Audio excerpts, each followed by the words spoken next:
பெரும்பாலும் பண்டிகை காலங்கள்ல அதிகமா செஞ்ச பாரம்பரிய உணவு தான் இந்த முக்குளி. சிறுதானியம் அரிசியெல்லாம் சேர்த்து மாவா இடிச்சு செய்யற இந்த முக்குளியில இனிப்பும் சேர்ப்பாங்க. இத சாப்பிட அவ்வளவு அருமையா இருக்கும். இது அழிஞ்சு போன ஒரு பாரம்பரிய உணவு.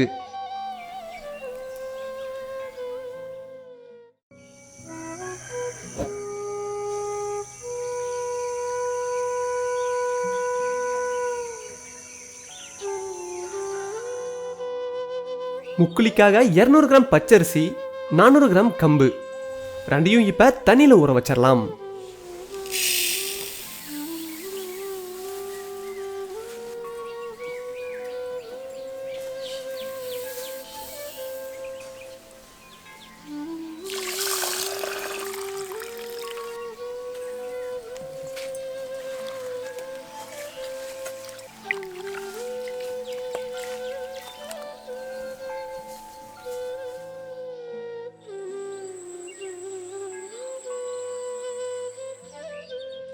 கம்பும் பச்சரிசியும் 2 மணி நேரம் நல்லா ஊறிடுச்சு.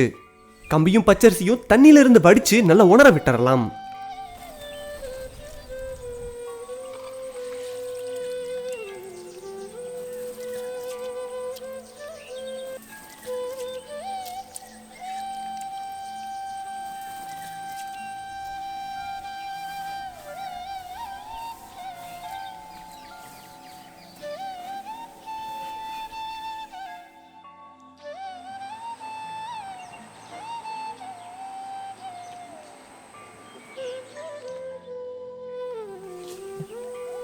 ஈரம் நல்லா உணர்ந்துருச்சு. இப்ப உரல்ல போட்டு இடிக்க ஆரம்பிச்சிடலாம்.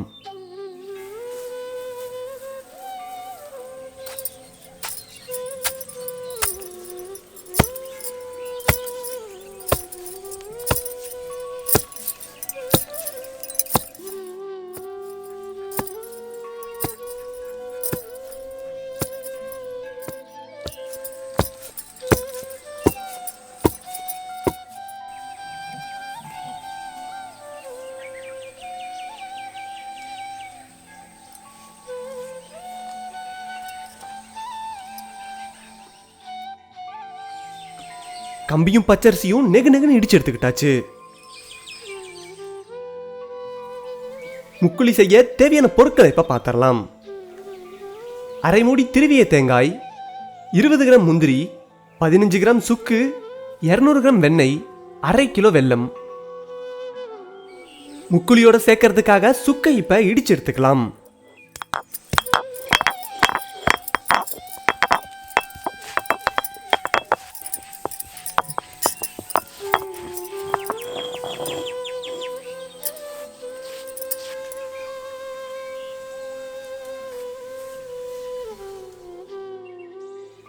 நல்லா அரைச்ச சுக்க இடிச்சு வச்சிருக்க மாவோட சேர்த்து கலக்க ஆரம்பிச்சிடலாம். அடுத்து துருவி வச்சிருக்க தேங்காயவும் மாவோட சேர்த்துக்கலாம். இப்ப கடைஞ்சி சேகரிச்சு வச்சிருந்த வெண்ணெய மாவோட சேர்த்து பிசைய ஆரம்பிச்சிடலாம்.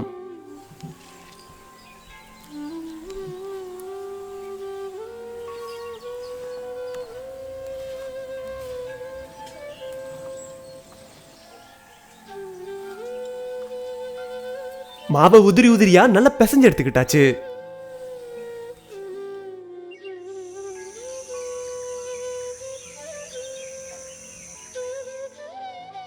இப்போ ஒரு சட்டியில 1/2 லிட்டர் தண்ணியை ஊத்தி அதுல வெல்லத்தை சேர்த்துக்கலாம்.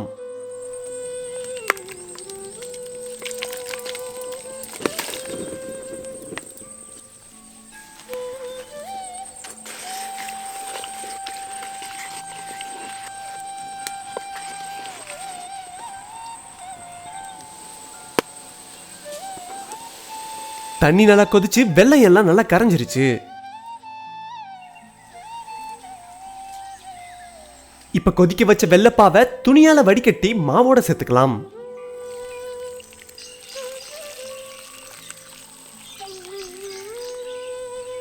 மாவை இப்ப பணியாரம் சுடுற பதத்துக்கு கலக்கி எடுத்துக்கலாம்.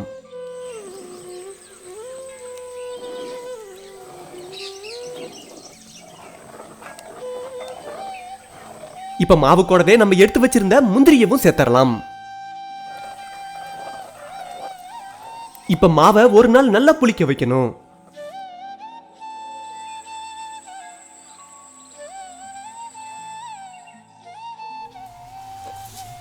அடுத்த நாள் மாவலிக்கு இப்ப பணியாரம் சுட ஆரம்பிச்சிடலாம்.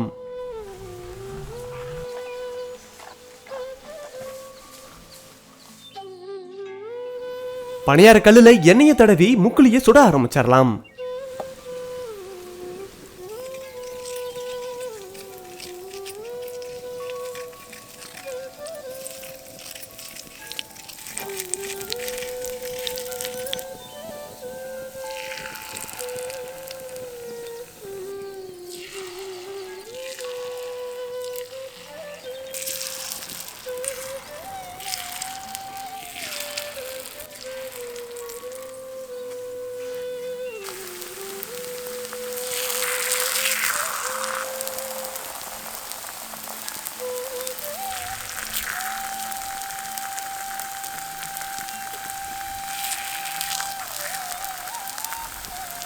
முக்குளிய திருப்பி விட்டு 2 பக்கமும் நல்லா வேக வச்சிடலாம்.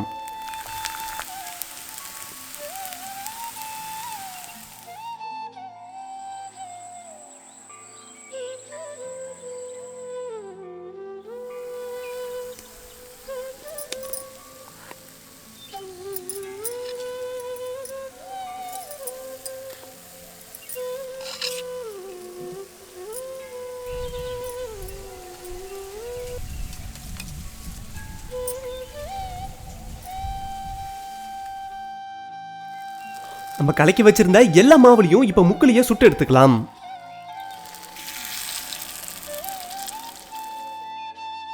முக்குளி இப்ப நல்லா வெந்துருச்சு, சாப்பிடவும் தயாராயிடுச்சு. இனிப்பு சுவை நிறைஞ்ச இந்த முக்குளி ரொம்ப பாரம்பரியமான ஒரு உணவு. இது இனிப்பா இருக்கிறதால அப்படியே சாப்பிடலாம்.